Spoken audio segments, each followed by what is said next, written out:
हरे कृष्णा मित्रों। तो इस बार हम शयन एकादशी की व्रत कथा का रसपान करने वाले हैं। इस साल ये एकादशी 6 जुलाई 2025 दिन संडे को पड़ रही है। तो अगर आप भी इस एकादशी का व्रत करना चाहते हैं तो आप 6 जुलाई को व्रत कर सकते हैं।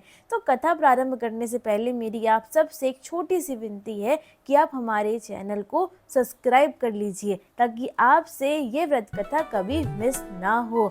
तो चलिए हम शयन एकादशी की व्रत कथा का रसपान करते हैं। युधिष्ठिर महाराज ने कहा, हे केशव, आषाढ़ के शुक्ल पक्ष में आने वाली एकादशी का क्या नाम है? इस पवित्र दिवस के पूजनीय विग्रह कौन है व इसके पालन की प्रक्रिया क्या है? भगवान कृष्ण ने कहा, हे पृथ्वी लोक के संरक्षक, मैं आपको उस कथा का वर्णन करूंगा जिसे ब्रह्मा ने अपने पुत्र नारद जी से किया था। एक दिन नारद जी ने अपने पिता ब्रह्मा से यही प्रश्न किया। तब ब्रह्मा जी ने उत्तर दिया, हे मुनि श्रेष्ठ तथा भगवान विष्णु के सर्वोत्तम भक्त, इस लोक तथा अन्य लोक में भी भगवान हरि के पवित्र दिवस एकादशी से श्रेष्ठ कोई दिन नहीं है। यदि इसका पालन विधिवत किया जाए तो यह जघन्य पापों का भी नाश करने वाली है। अतः जन कल्याण हेतु मैं आपको इसका वर्णन करूंगा। इस एकादशी पर उपवास करना जनमानुष को पापों से शुद्ध करने तथा इच्छा पूरक है। अतएव जो व्यक्ति भी इस एकादशी का निरादर करता है वह नरकगामी होता है। व्यक्ति को इंद्रियों के स्वामी ऋषिकेश की प्रसन्नता हेतु यह व्रत करना चाहिए।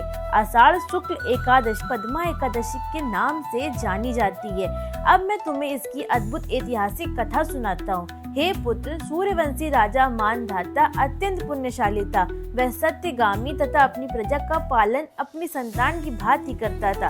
उनकी भक्ति तथा महान धर्म निष्ठा के फल स्वरूप उनके राज्य में महामारी, सूखा, व्याधि आदि का नामो निशान नहीं था। प्रजा समृद्ध तथा शांति प्रिय थी।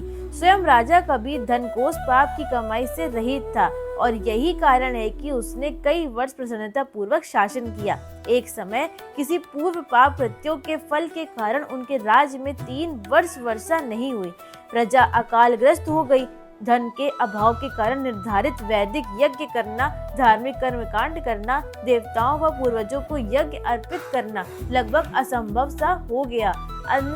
अंततः प्रजा एकत्रित होकर राजा के पास गई और उनसे सहायता की याचना की और कहा, हे राजन, आप सदैव हमारे कल्याण हेतु विचार करते हैं। इस जगत में हम सभी जल पर निर्भर हैं। जल ही जीवन है। वेदों में जल को नार कहा गया है क्योंकि परम भगवान जल पर शयन करते हैं। उनका अन्य नाम नारायण है।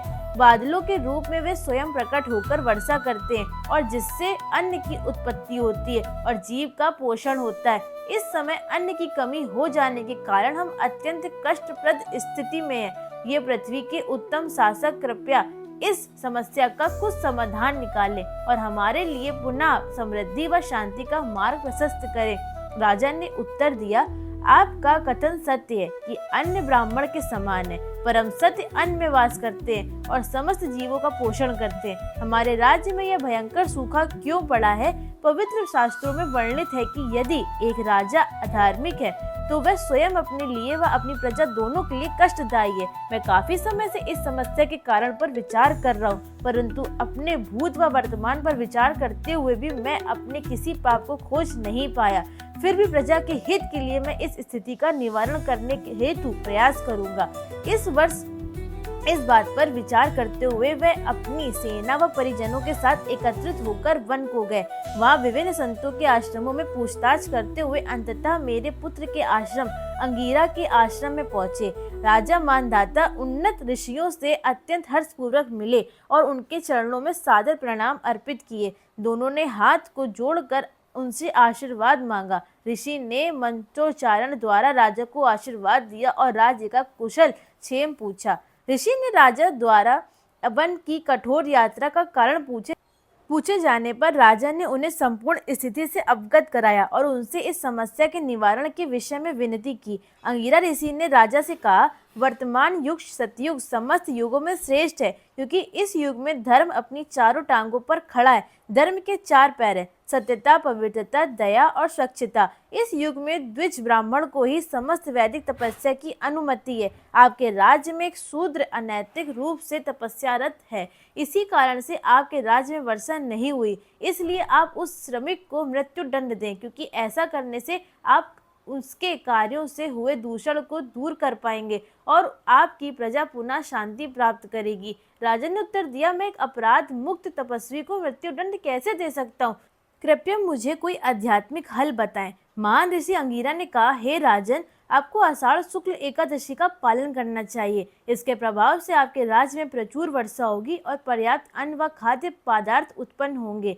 यह एकादशी समस्त दूषणों दूर करती हुई पूर्णता के पथ पर आने वाले अवरोधों को नष्ट करती है। हे राजन, आपको अपने परिजनों व प्रजा सहित इस व्रत का पालन करना चाहिए। ऐसा सुनकर राजा ने ऋषि को प्रणाम किया, वह महल लौट आए। पद्मा एकादशी के आने पर राजा मानधाता ने अपने राज्य के ब्राह्मणों, क्षत्रियों, वैश्यों व शूद्रों को एकत्र किया। वह इस महत्वपूर्ण उपवास के पुण्य स्वरूप प्रचुर वर्षा हुई, जिससे पर्याप्त अन्न व खाद्य पदार्थ की उत्पत्ति हुई। वह प्रजा हर्षित व समृद्ध हो गई। इसलिए हे नारद, यह व्रत समस्त पालनकर्ताओं को हर्ष व परम मुक्ति प्रदान करता है। भगवान श्री कृष्ण समापन करते हुए कहते हैं, हे राजन, पद्मा एकादशी इतनी प्रबल है कि जो व्यक्ति इस एकादशी की कथा को पढ़ता व सुनता है वह पूर्णतया पाप मुक्त हो जाता है। यह एकादशी देवशयनी एकादशी के नाम से भी जानी जाती है और इस दिन चतुर्मास का आरंभ होता है। देवशयनी का दिन इंगित करता है कि भगवान विष्णु समस्त देवों सहित शयन करने